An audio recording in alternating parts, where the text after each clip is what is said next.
Lift every voice and sing till earth and heaven ring, ring with the harmonies of liberty. Let our rejoicing rise high as the listening skies. Let it resound loud as the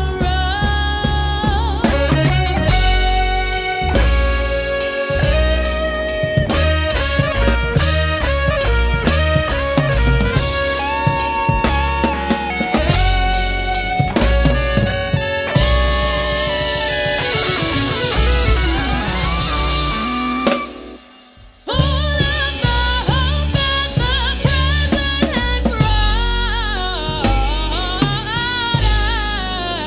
us, facing the rising sun of a new day begun. Let us march on till victory.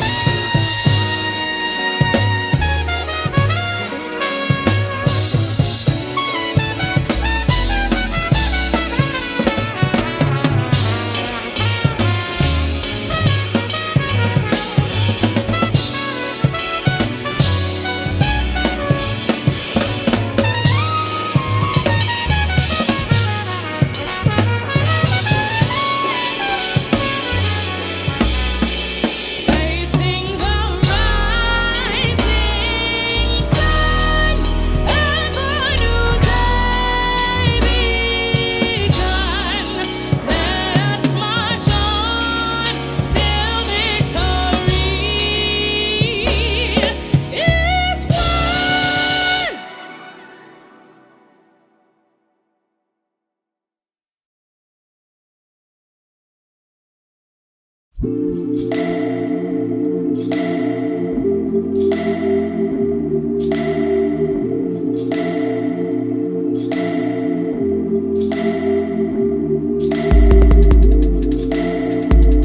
My name is Greer Perkins. I am a first grade math and science teacher at Lomi G. Hurd Elementary School on the east side of Las Vegas.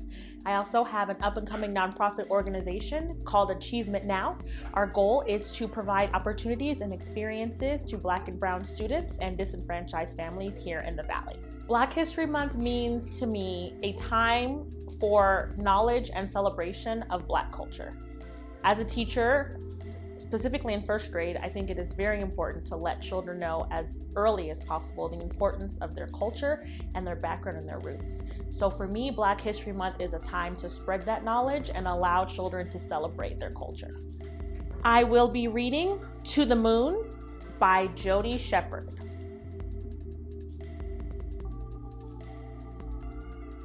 Chapter 1, Astronaut Neil Strong.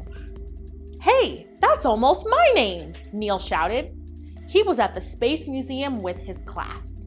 In front of him was a photo of the first person on the moon, Neil Armstrong. "Awesome!" Neil exclaimed. "Someday it's going to be me, Neil Strong, who walks on the moon."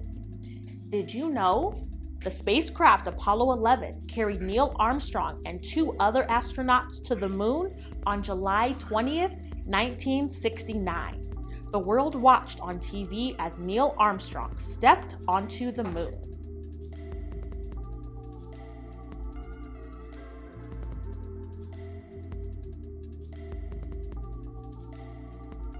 Astronauts last visited the moon in 1972, said Neil's teacher, Miss Pelusa.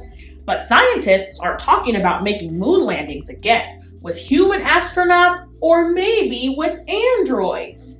It could happen in the next 10 years. Neil read a sign. The moon is about 240,000 miles away. It's the only other place in our universe where humans have stood. That's amazing, Neil said. Did you know an android is a robot that can move around like a person? Android bodies usually look similar to human bodies.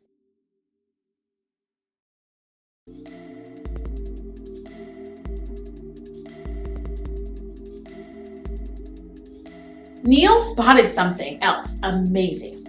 Look at those moon rocks, he thought. I want my science fair projects to stand out this year. Those rocks would be perfect. Neil sighed. I can't take the rocks with me. They belong to the museum. If only I could go to the moon and get rocks of my own. Suddenly, Neil noticed a model of Apollo 11 nearby. He sat at the controls. Maybe if I use my imagination, and then, before he knew it, liftoff.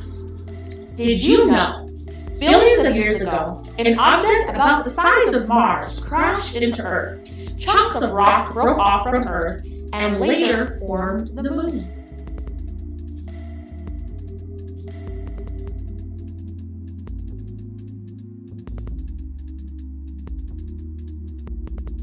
Chapter 2, Luna. Astronaut Neil has landed on the moon.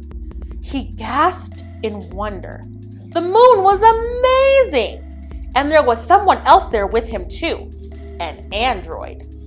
I am Luna, it said. Welcome to the moon. Good thing you wore your spacesuit. The moon gets burning hot and freezing cold. And it has almost no air. Your space helmet gives you oxygen to breathe. Did you know? From Earth, the moon appears to change shape, but it does not. We just see different amounts of the moon. What we see depends on where the sun, moon, and Earth are in the sky.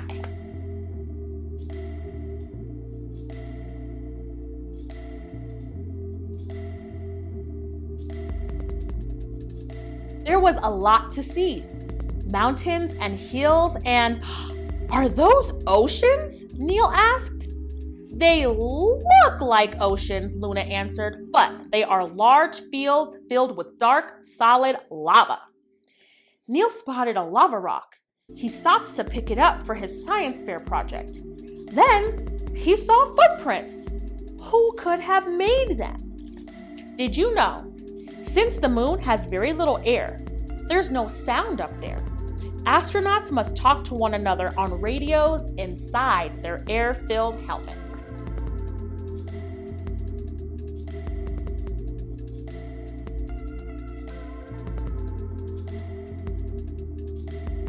Chapter 3, Boing!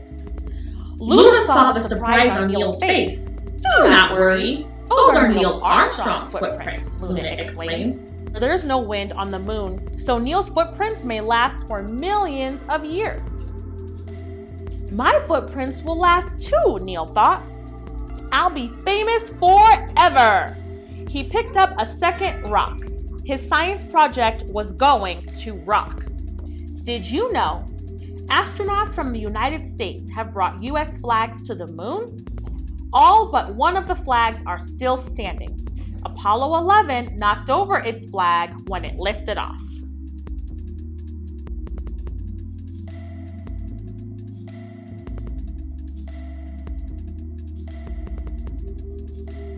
Walking wasn't easy on the moon, but bouncing was. The moon has very little gravity, Luna told him.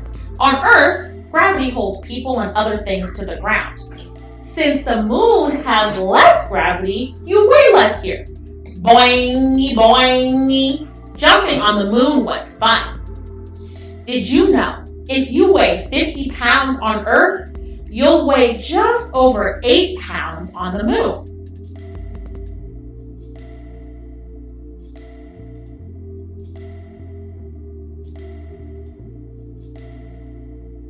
Neil saw craters everywhere. Some were huge, others looked like a large bowl of soup. What made these craters? Neil asked Luna, putting another rock in his backpack. Meteors crashing into the moon made craters on the moon's surface, Luna said. Now turn around and take a look at Earthrise. Amazing, is it not? Earthrise was amazing, but it made Neil feel really homesick. Did you know the biggest moon crater is about 1,500 miles from side to side, more than half of the width of the United States? The smallest moon craters are 1 inch wide.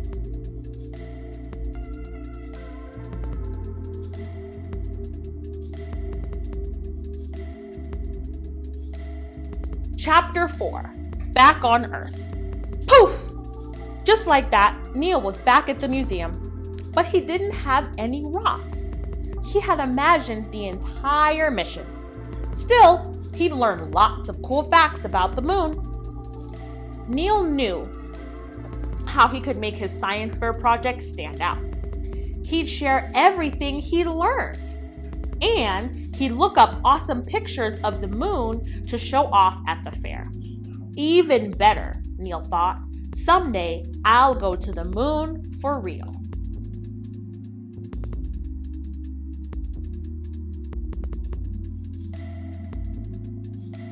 The end. I gathered from the book that Neil had a wonderful imagination, and he was not afraid to engage in his imagination. I also learned a lot of interesting facts about the moon that I did not know before now. And it was nice to see a black face in the book as well.